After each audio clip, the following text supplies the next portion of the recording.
Hey there, guys. This is my first video in a long time. I used to do YouTube stuff back in like 2009 through 2012 sort of time. Um, but yeah, not done any sort of Pokemon content in bloody ages. But with all this coronavirus lockdown bullshit, thought it'd be kind of interesting to maybe get back into doing some stuff. So for now, this is going to be a one-off, but I might come back doing some other bits and pieces. So long story short. For guys who don't know me, my name is Peng. I'm a British Pokemon player from kind of back in the day. I've not played for a good 6 or 7 years, pretty much since Black and White 2 finished. But yeah, ever since the pandemic started, I've been getting increasingly back into playing Black and White on a semi-regular basis.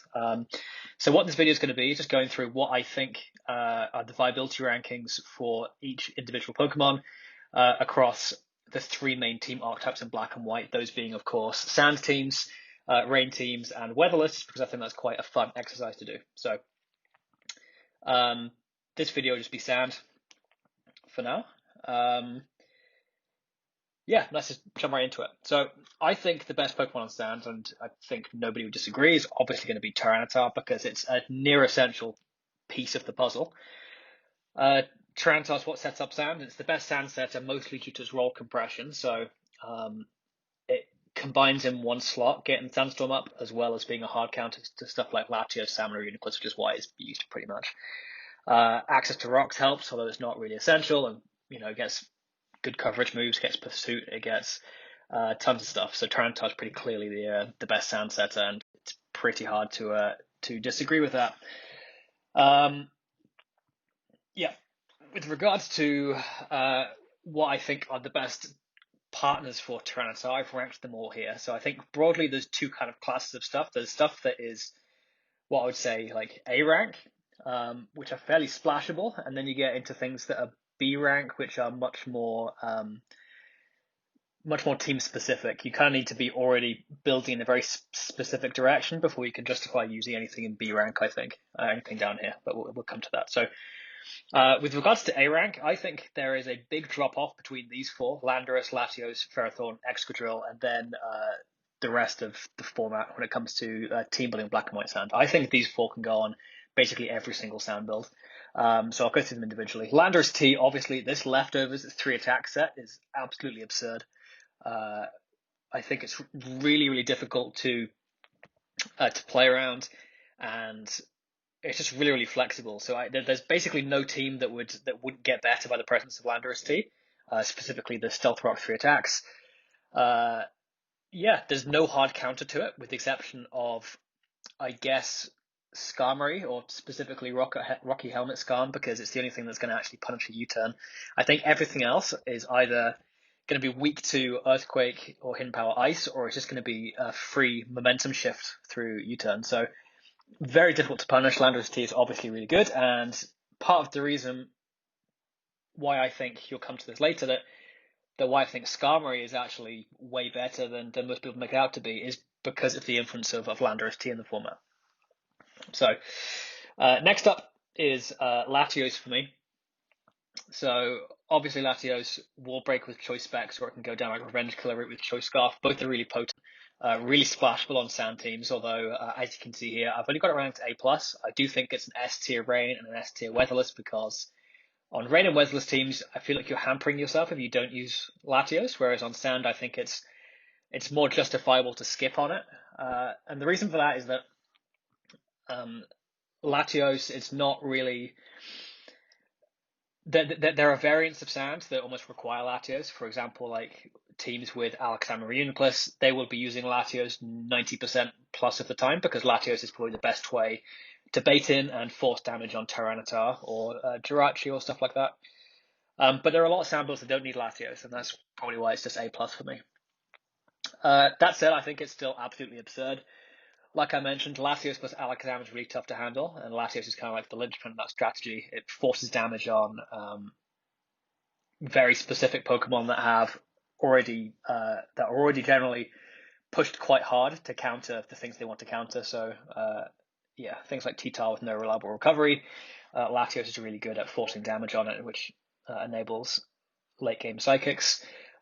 What's also really nice is that opposing rain teams, really struggle with Latios, especially if you manage to knock off Ferrothorn leftovers or manage to get a burn on it. You can get into the mid game and Choice Specs Latios will be taking a KO every time it comes in. So yeah, Latios is generally fantastic. And of course the Scarf set is really, really good against Dragmag in particular. So yeah, big fan. Ferrothorn, I honestly don't use Ferrothorn that much. People who are close to me will know I don't really touch Ferrothorn on sand. And the main reason for that is just my own team building and my own playstyle. So I tend to use much fatter teams rather than sand offense. What that basically means is I can commit more team slots to like bespoke defensive Pokemon like Skarmory, Gastrodon, Jellicent, Celebi. And what you can do is that means that you can kind of spread out the roles that Ferrothorn would perform throughout 2 or 3 different team slots, which overall I think makes that those defensive roles more consistent. Like for example, like Rotom, one of the issues with Ferrothorn is that it's very often a team's shared counter to Rotom Wash and Latios and Garchomp and stuff like that. So it's pretty easy to wear down. Whereas my team building I tend to prefer going down like Skarmory Gastrodon routes or Skarmory Celebi. But yeah, like I have to say that Sand offense turns to Ferrothorn almost every time for a very good reason, and that it role compresses the roles of Skarmory and Gastro into one slot, serving as effectively a really good Rotom Wash answer, as well as Spiker and a Draco Meteor resist. Yeah, I think Ferrothorn's very obviously good. And then finally, Excadrill. Shouldn't really need to cover this, it's pretty self-explanatory. Spikes are such a huge part of Black and White 2. And there's tons of Pokemon you see here that are complete fodder for Skarmory or Ferrothorn or both. And as a result, if you are running out a team that's got like 3 or 4 spikes susceptible Pokemon and no way of removing them, you are very, very quickly going to just get outlasted by a competent Black and White player. Excadrill gives you a bit more agency in those matchups, and it enables things like Breloom and Heatran and Gastrodon and Celebi, all these things that really despise spikes. Yeah, Excadrill is pretty important linchpin on a lot of the strategies. So move on to A tier. I don't want this to be like a mega long video, so I'll try and speed it. That's already 7 minutes long. Rotom is obviously good. Like the main thing Rotom does is serving as a counter to a lot of these ground types, as well as being a bit of a jack of all trades in that not many teams have anything on them that wants to take a burn. Basically, any team without Breloom is going to be at least a little bit weak to Rotom Wash or Celebi. So leading off with it, getting a free Will-O-Wisp very often on Ferrothorn can be a huge enabler, particularly for teams that want to use something like Rapid Spin Drill. So you'll very often see these two together because Rotom is burning Ferrothorn, therefore letting Excadrill come in and spin on it a lot more reliably. Yeah, it's really good. Fantastic anti-rain. Just really, really good. Very difficult to counter. Frustrating Pokemon. And also generally very good against defensive builds that don't have Celebi or Gastro. So yeah. Maybe slightly controversially, I think Alakazam and Reuniclus are the 7th and 8th best Pokemon on Sands. I think on the main viability ranking thread, Breloom is above both of them. I disagree with that. I think these two are better.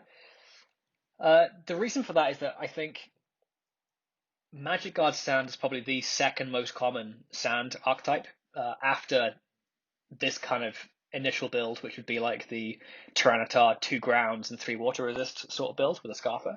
I think that the second most common build would be something with a Alakazam or a Reuniclus, if not both of them, and Latios.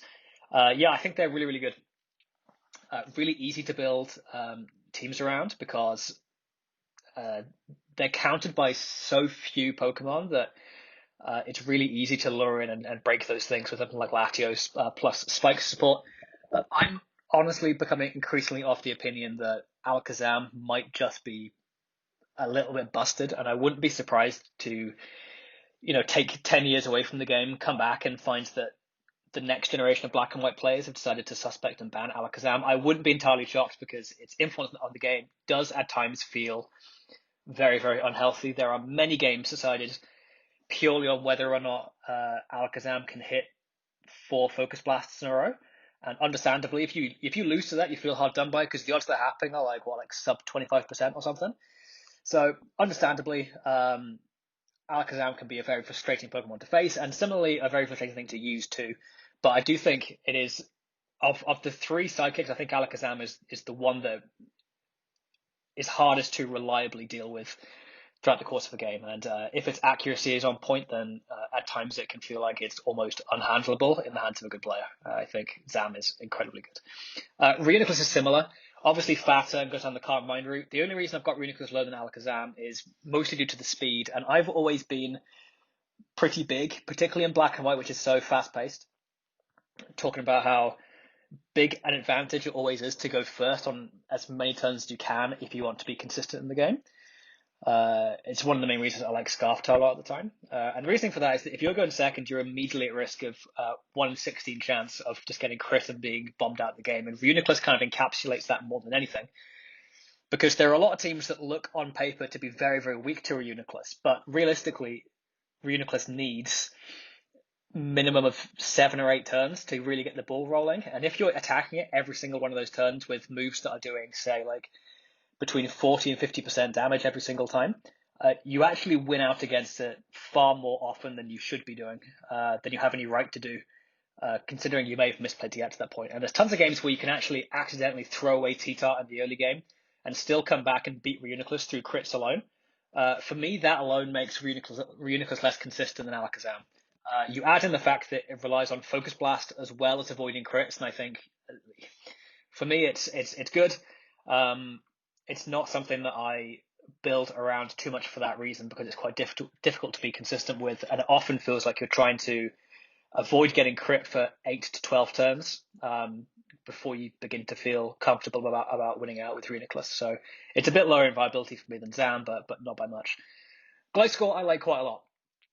I've been building quite a lot with Gliscor in the last few weeks. So this is a variation of an SPL team that Wolfpack made, I think, last year. It basically uses Alakazam or Reuniclus, but Gliscor here is like a really nice sturdy Stealth Rock user with Stealth Rock, Knock Off, Earthquake, Protect, and especially defensive spread. This set's really cool for just being very frustrating to a lot of things, always making progress with knockoff. A lot of the things that want to switch on Gliscor don't enjoy knockoff at all. It can be quite nice there, and it's also the picture perfect kind of definition of Black and White grimy sand teams, where you simply just aim to outlast the opponents through like this war of attrition. Like Gliscor defines that kind of playstyle. I think it's really good. Obviously, Protect spam is always good in Black and White as well, and it fits really well on these sort of teams. The other teams I like Gliscor on too are these kind of Magnezone sand builds. So something like this. Yeah, let's see if I got one completed already.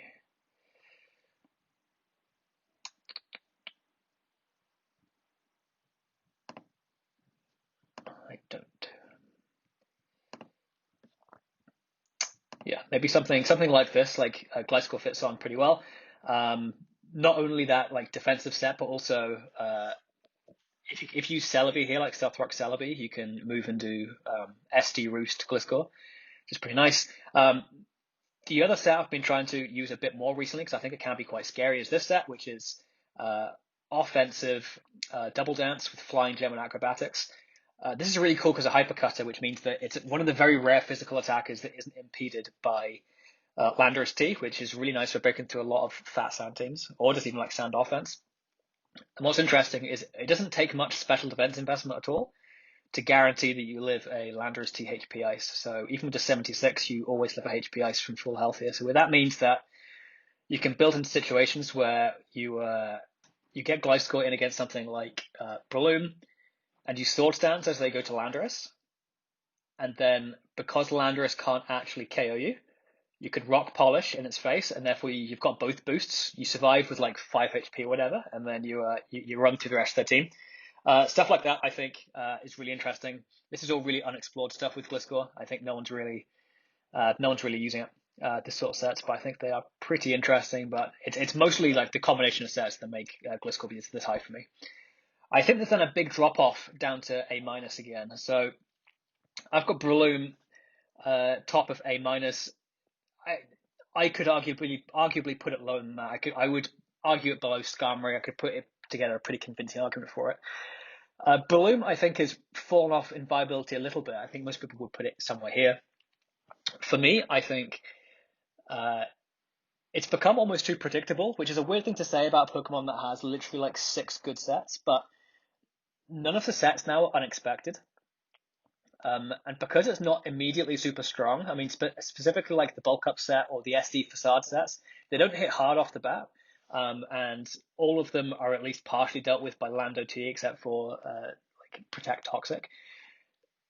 Basically, because it's so weak, you've got enough time to pivot around and work out what the set is, and then every set has like several really, really hard counters to it. For that reason, I think Breloom has taken a hit. The one thing it is really good for is on bulky offense, it gives you a really reliable Rotom Wash answer and also a Scald switch in, which goes really far in the raid matchup. But I don't tend to use Breloom all that much. Yeah, I just find that there's always something.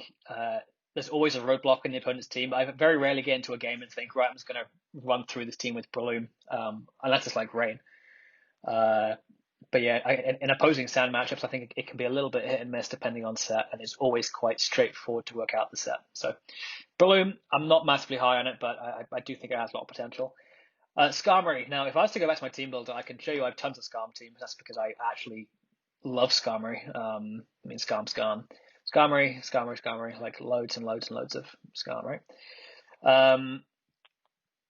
Yeah, I think it's really, really good, and this is maybe unsurprising, but I think it's good because specifically because of Landorus T and Excadrill, and also T-Tar and Ferrothorn. So if you were to look at what I believe to be the 5 best Pokemon on Black and White Sand, Skarmory has actually got pretty good matchups against all 5 of them.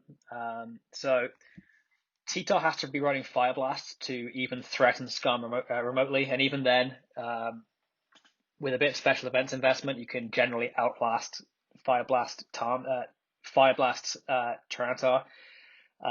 Not completely outlast it, but you can at least get in a position where you're roosting until you can fish for a miss.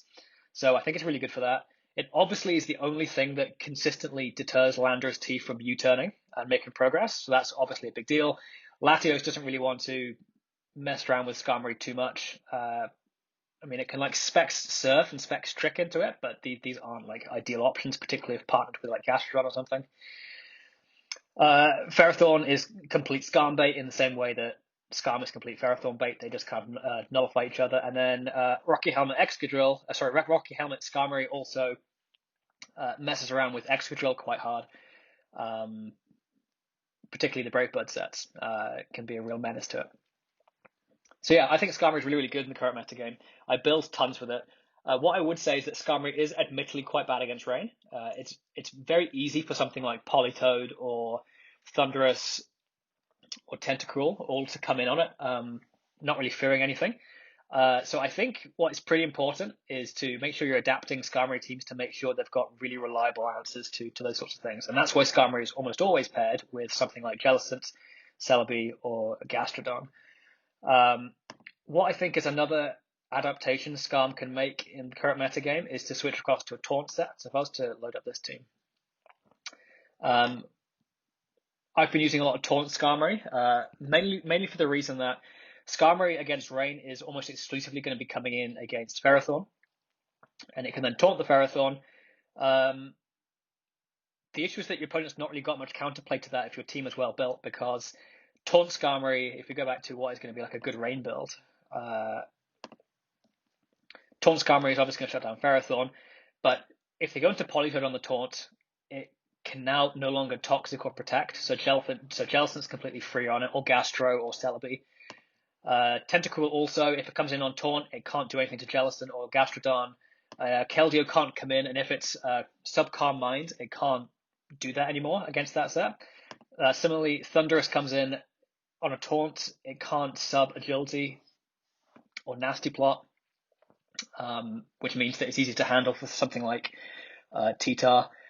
Yeah, taunt Skarm I think can be really, really annoying to rain, despite how things look on paper.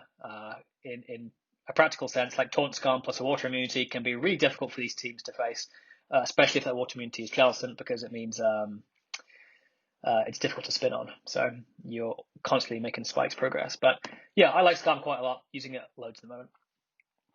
Garchomp, I think, has fallen off a little bit, if only because it's been competed out of teams by the presence of Stealth Rock, Landorus, and Mamoswine in particular.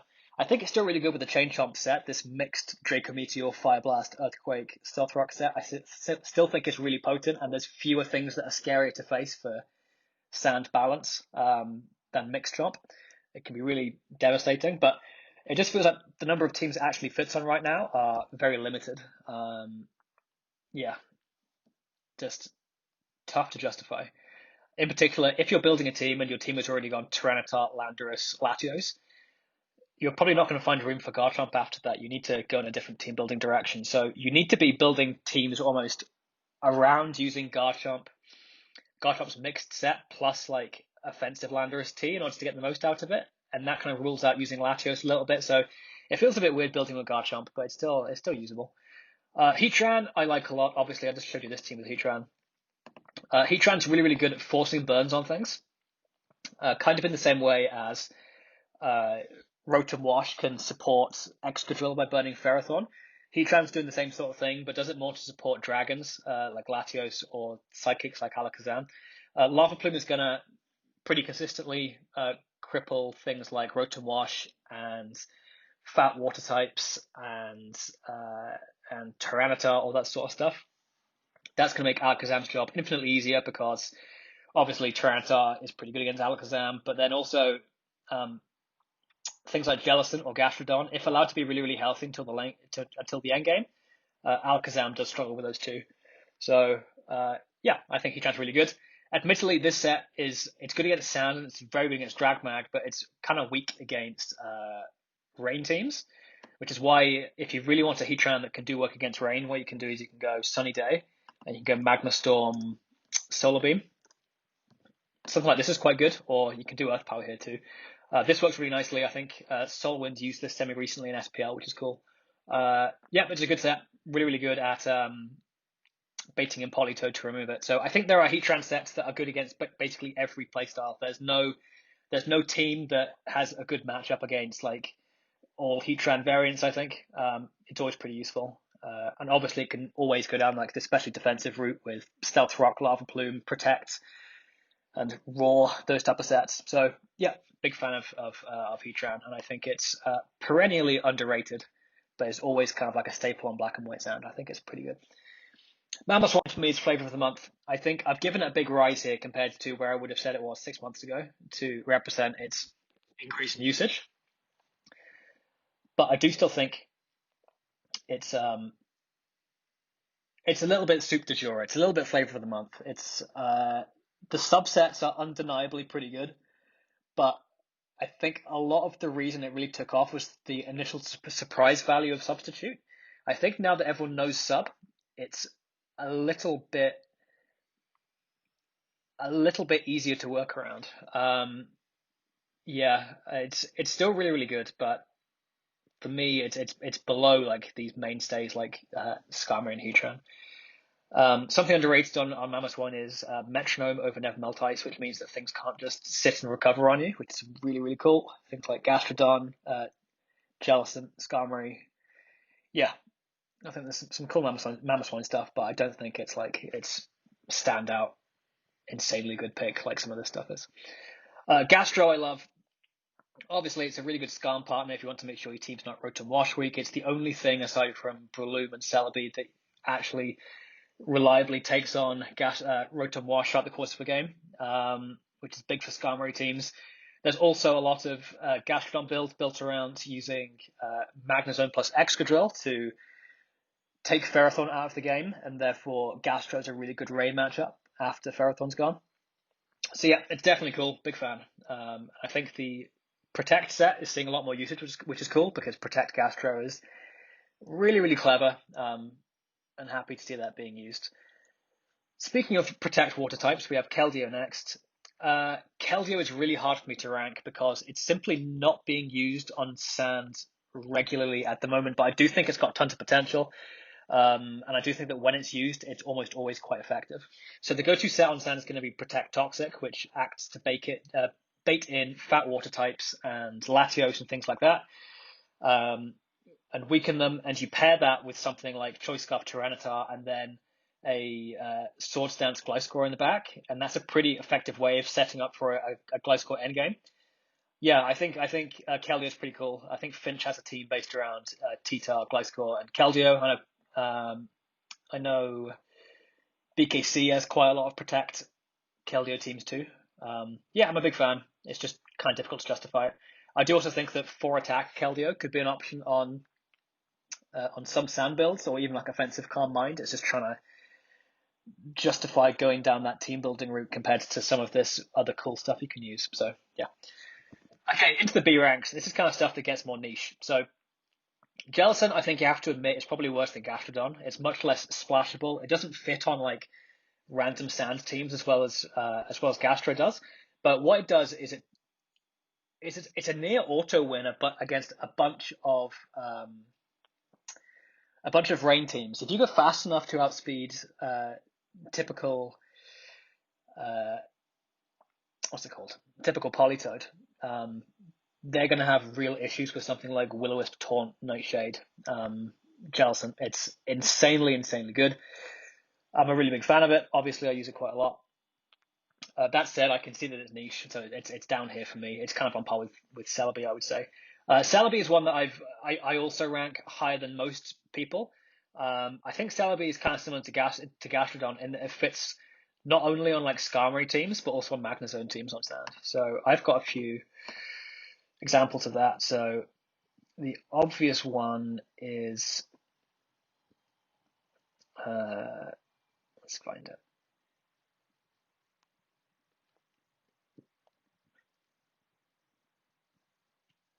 Right. So the obvious one is this team. So I've not fully filled this out, but this is I think it's a Soul Winds team, to be honest, but I kind of consider it an updated version of Ojama's old team called Toxic Invasion. So what it does is it uses Scarftar. Let's fill that out. It uses Scarftar, Skarmory, Heatran, Special Defensive Drill, and then Gliscor in combination with Celebi as the lone water resist. And yeah, it's just really effective. So it uses something like this, which is really nice, really sturdy water resist. One of the best Keldeo switch-ins that isn't Jellicent or Gastro, something like that. Natural Cure is huge in making sure you've always got to switch into something like Tentacruel Toxic or Politoed Toxic. It just outlasts them throughout the course of the game, and Baton Pass means that you're not pursuit bait. I do think this slot on Celebi is quite underexplored. Obviously, this team needs Stealth Rock because the T-Tar is scarfed, and you don't really want to be running Stealth Rock Tran or Gliscor or Excadrill here. So I think that Stealth Rock Celebi is really good. But on other teams, so for example, I've got a Magnezone team up here somewhere. Yeah, this one. Again, this one also has Stealth Rock Celebi, to be fair. But in case you didn't want to use that, I think there's some cool stuff you could do here.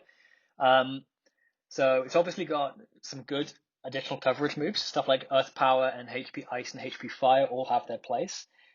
It's got, I probably wouldn't use Healing Wish, but it's got Leech Seed. Magic Coat can give you hazards against Ferrothorn. Obviously, Nasty Plot Pass and Perish Song pretty well used. Reflect can be really cool, particularly if you're like really weak to something like Landorus T. Like Reflect plus Gastrodon gives you a bit of breathing room against Lando. Thunderwave is cool. One that I really like, although I've not built a good team around it yet, is to use Future Sight, which I think is a really interesting option. It's obviously weaker in black and white than it is in later gens. It's only base 100, but it is still like stronger than Psychic. Hits 2 turns later and can't be blocked by Protect. This is particularly good at getting damage on stuff like Landorus T 2 turns later because it's doing like 40% plus. So yeah, Future Sight's pretty cool. Something I've used recently on a team like this is Sunny Day, and the reason for that is that I had a team like this, but it wanted to use Choice Scarf Magnezone. so that there's a bit more speed on the team because the T-Tar was Chople and there's not really place for like a good Scarfer to go here. So the Magus Choice Scarf, but that's not ideal because it means that it's not reliable at trapping Ferrothorn in rain. So what you can do, you can use Sunny Day Celebi and then Baton Pass into Magnezone the next turn. Even if they don't go into into their Ferrothorn, the Baton Pass gives you the switch advantage anyway, and it's deterring them from using knockoff or getting hazards up. So I think this is really, really nice. It also gives you like a bit more of an advantage against rain. Not that you massively need it with Celebi plus Gastrodon, but it gives you enough advantage against rain, even if you lose Tyranitar. And yeah, it does stuff like it makes, it's really, really cool anti-rain tech, I think, on Celebi. I've seen this before on Amoonguss too. I've seen Sunny Day and Amoonguss, which I think is quite clever. But yeah, if you want to use Choice Scarf Magnezone, I think having like a pocket Sunny Day somewhere can be really, really interesting on Sand to make sure you can still get the benefit of HP Fire and Sun without needing to run the Sunny Day set. And in particular, this team doesn't need Air Balloon because it's got Gliscor or for Excadrill. So on to Magnezone. Yeah, just mention Magnezone here. I think it's really good. I think the Magnezone Sand teams all end up looking really similar. It's basically only this variant that exists, although you might want to run Latios here instead of Celebi. I think these teams are really interesting. The biggest issue is that they are quite slow, but at the same time aren't massively bulky because you use stuff like Gastrodon, which is actually not that defensively robust. Like it counters very specific things due to its typing, but neutral hits are really bad for it. So for example, it doesn't take like Landorus Earthquakes very well. If you're running Celebi here as well, like these builds are immediately really, really weak against Landorus Therian. So what I've been doing on a team like this is I've obviously got that like Baton Pass Celebi set. And I've got a team here that uses Rocky Helmet on the Magnezone. And what that does is, again, I didn't feel like I needed Air Balloon because of Gliscor. What was I saying? What Rocky Helmet does is it means that, at least in the early game, it means that if Landorus U-turns on you on Celebi, which it's always going to be inclined to do, you get to do like, is it 16%? It does Rocky Helmet. Yeah, you get the free 16% in addition to the Stealth Rock chip on it. That's immediately putting damage on Landorus really quite quickly, which helps out Celebi hugely. And later in the game, it's also going to deter Landorus from wanting to come in and click U-turn as well. So you can maybe get away with going to things like Gastrodon more often with less fear of U-turn and things like that. So I think, I think Rocky Helmet Magnezone could be quite cool. Something else this does too is it means that steals that have U-turn, that like Jirachi and Scarf Scizor, that you might not be able to trap, it means you're at least making some progress against them with Rocky Helmet. And furthermore, things like Kieran B or Sword Stance Garchomp and things like that, it can help get a lot of damage on those because teams like this like don't have many outs against something like Garchomp or Kieran. So you can at least get some chip on it with Rocky Helmet. I think it's pretty interesting. It's not consistent, but long story short, I think that a lot of teams that use Magnezone, as soon as the Steel is trapped, it's kind of death fodder. But I think that Rocky Helmet can give it a bit more utility towards the mid to late game if you want to go down that route. So yeah, I think is at least interesting on some teams. Terrakion, I think, is really inconsistent, and I wouldn't be using it right now. I've got like one team with it, which is kind of interesting, but I think it's really inconsistent. It sets up on basically nothing reliably. So if you look at all these Pokemon here, they all hit Terrakion for like decent damage to the extent that you wouldn't want to be going for a free SD. So you need to be looking at the sub SD set. But even if you play absolutely perfectly with Terrakion, you get up the sub and the sword stance and all that sort of stuff, like you still need to be able to hit 80% accurate Stone Edges into Gliscor or into Landorus to actually break through them. And that is if things go absolutely perfectly. And for me, having like only an 80% chance to have your game plan work, even with perfect play, is something I really don't enjoy. The difference, you can argue that anything that uses Focus Blast is kind of the same, but the difference is that Uniclus and Alakazam at least aren't immediately KO'd by Tyranitar if they do miss Focus Blast, so they get more than one chance to use it, whereas Terrakion has literally one shot to hit Stone Edge against against Gliscor. Otherwise, it loses. Same for Landorus. For me, it's not reliable. For me, I'm uncomfortable building game plans around the idea that Terrakion lures Landorus T for a kill. Like, I just really don't like it as a playstyle. And for me, I don't really use it that much as a result. Seismitoad, same as Gastro. It's a really good Skarm partner and arguably Magnezone as well. Yeah, it gets knockoff, stealth rock refresh. It's cool, but definitely more niche because of no access to reliable recovery. Amoonguss it's okay.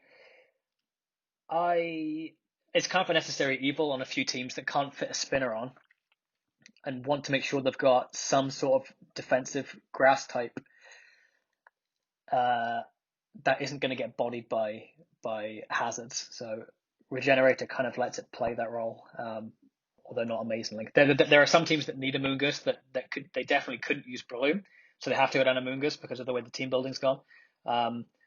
So yeah, it's viable, but it's fairly niche. Moving on to B rank, I think Jirachi's really bad on sand compared to how good it is on other playstyles. I think especially defensive overlaps too much with T-Tar and Excadrill, so you end up building a team with those three. Like, you need to have Excadrill because for rapid spin, because Jirachi is such spike spate.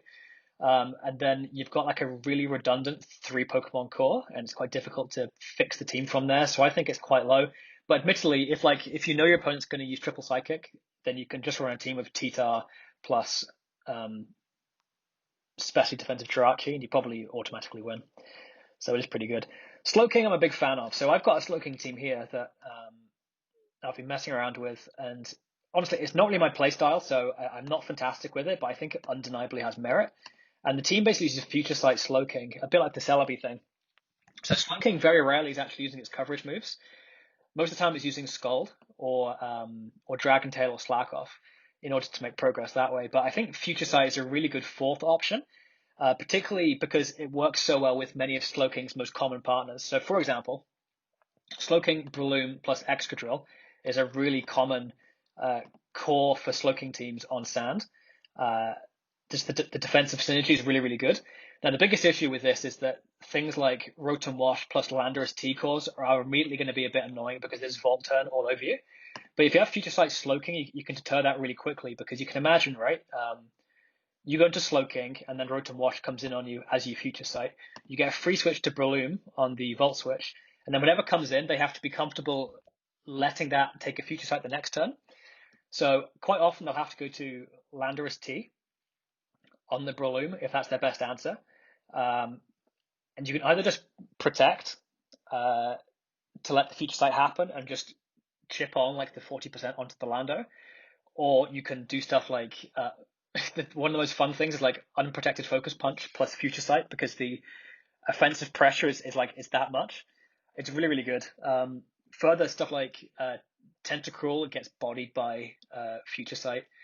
Yeah, I think it's really, really good. And Excadrill kind of works the same way in that it baits in Landorus to switch in, but Landorus then ends up taking an Iron Head plus a Future Sight. So I think Future Sight Soaking is really cool, and would definitely recommend people try that out. It's pretty interesting. Scizor is in the same camp as Jirachi for me. One of these another like fat steals that needs spin support to be reliable if you're using like a choice set, and therefore you end up with this really redundant core of Tyranitar, Excadrill, Scizor, which I think is just not really worth using unless you are actively trying to really hard counter psychic teams. Latias I obviously like quite a lot. I use double Lati Sand fairly regularly, and double Lati other variants too. I think you have to be going out of your way to not use Reuniclus or Alakazam, although admittedly using both Latis does improve your matchup quite a lot against Rotom. So one of the cores I was using was Skarmory plus Jellicent, and then making up for the Rotom Wash weakness by going double Lati, which works, but it's not ideal. Yeah, I think Lattice is fine. Trick Flame Orb is cool, as well as Carmine plus Gem, Specs, Scarf. They all work pretty well. Yeah. Hydreigon. I like Hydreigon a lot. I think people go out of their way too much to try and specifically find Hydreigon sets that are different to what Latios could do. Whereas I think you can basically run the same set on Hydra as you would on Latios and just switch it like for like, and just really take advantage of the fact that this thing can't be pursuited. So, for example, most people try and go for like Life Orb, Draco, Superpower, Focus Blast, then like Fire Blast, and then Dark Pulse, something like that, right? Which is admittedly really, really scary, but I think what is just as scary for me, if not more, is just taking what is the typical Latios set and just doing this with it, making it into a Hydreigon instead. I'm basically saying, all right, if you are relying on Tyranitar to beat Latios, if that is your out against Latios, you're going to lose pretty badly to Hydreigon. Similarly, you can go down the Choice Specs route, the Choice Scarf route, and do exactly the same thing. Yeah, I think Hydra is really, really scary. Definitely underused compared to how good it is. And I think there's a lot of people who immediately jump to using Latios just because it is like the best Pokemon in Black and White, without really thinking, do I actually need the extra speed? Do I need the fighting resistance? Or would something like Hydra improve my matchup against opposing Sand by virtue of not being trappable? And I think something like Hydreigon is it's just as good against Dragmag as Latios is, if not more so because of U-turn. The only issue is it's outsped now by by Scarf Garchomp. Like, that's really the only issue. Slowbro, same as Slowking, not going to cover it. Hippo is fine. Only Dice has had success with it in Tour, I think. Biggest issue is it's massive hazard bait, so you have to be running Excadrill or Starmie. And then you're using it to counteract Rain by and large, but it doesn't switch on any of the Rain Pokemon. Like, it's not free switch on any of these except for Thunderous Thunder or like Predators Protects. It's just not safe to switch in on, and you're always kind of playing footsie against Rain. So you end up building a team. When you're using Hippo, I think you end up have to build like a Sandstall team or a Sand Balance that is comfortable playing in Rain, which involves using a lot of Jellicent and stuff like that. And I always then end up thinking, like, what's the point of using Hippo at all in that case if you're never going to use it to switch the Rain off? So it's okay, but it's not great. Gengar, I think, is underrated. I think it is obviously nowhere near at the levels it was maybe like 5 years ago when everyone was using like sub-Wisp sets, which burn Tyranitar, and therefore that enables Carmine Uniclus in the late game. So I use like a core like that. It's not as good anymore just because it's so bloody frail. But I do think people don't adequately prepare for it anywhere near enough still. There are a lot of teams that just really badly lose to it. There are quite a lot of teams that run like, let's think. Yeah, like a lot of these triple grounds teams actually struggle kind of badly against Gengar because the Will-O-Wisp is so free and they've got nothing to freely absorb it. Admittedly, it's really bad against specially defensive Gliscor, which is definitely not great, but I think Sub-Wisp and Sub-Split are both pretty good. Something I actually think is usable, and that I think everyone at some point has lost to this on low ladder at some point, is 4-attack Life Orb Gengar, which sounds really fucking stupid. It sounds like an actual scrub set, but like, look at how many teams you have that just flat out lose to this with spike support. It's really, really scary. Yeah, I think it's fantastic. I think it's maybe not, it's not fantastic, but I think it's definitely usable. And I would not be shocked to see like a top player bringing this in Tour at some point and have actually some decent success with it. It's definitely like, it's still down here, it's still B- rank just because of the frailty and its inconsistency. But I think that there's some unexplored stuff here. Even gets like Giga Drain if you really wants to go hard down the route of being anti-Gastrodon or something like that. But yeah, definitely usable. Got some cool stuff. Also, Destiny Bond actually can be a really reliable way of removing Tyranitar. I'm sure you could put together some sort of EV spread where you've got like 0 IVs and then like a minus defense nature. Or would that be like mild here? No, what's plus speed? Hasty, yeah. It's like hasty nature, like Gengar, to make sure the pursuit always kills you. Yeah, I think Gengar's pretty cool. It's definitely interesting. Fortress is shit. It's just got spin and spikes. That's its only niche.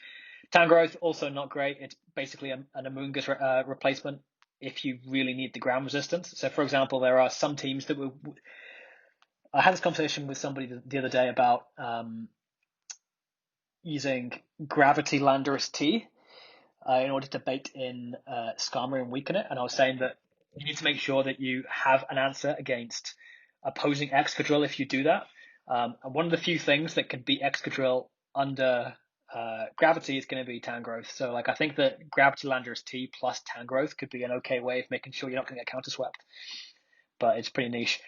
Monotic, I'm not even sure why I ranked it because it's kind of like a poor man's Slowking. It's just not Pursuit Week. It's pretty bad. And then finally, I've got Stallbreak and Mew here just because I think it's underexplored. I think people don't use it. I think Synchronize can be a really, really useful way of getting status onto things that would otherwise be quite difficult to get status on. Yeah, so I think it could potentially be quite a good facilitator in something like a double or a triple psychic team. I'm not sure if you'd go down the route of using like Latios plus Mew plus Alakazam, although my immediate reaction would be that that probably could work, but admittedly I've not tried it. But yeah, that's kind of how I'd rank things for current black and white Sand OU. Obviously, I put some things higher than most people like Skarmory and Heatran, and probably Celebi. And I underrank things like Breloom and Terrakion, which probably winds people up. But that's at least my personal opinion for where everything fits in current gen black and white Sand builds. So yeah, any questions? Hit me up on Discord. I might come back and do Rain and Weatherless. We'll see what happens. But catch you in a bit.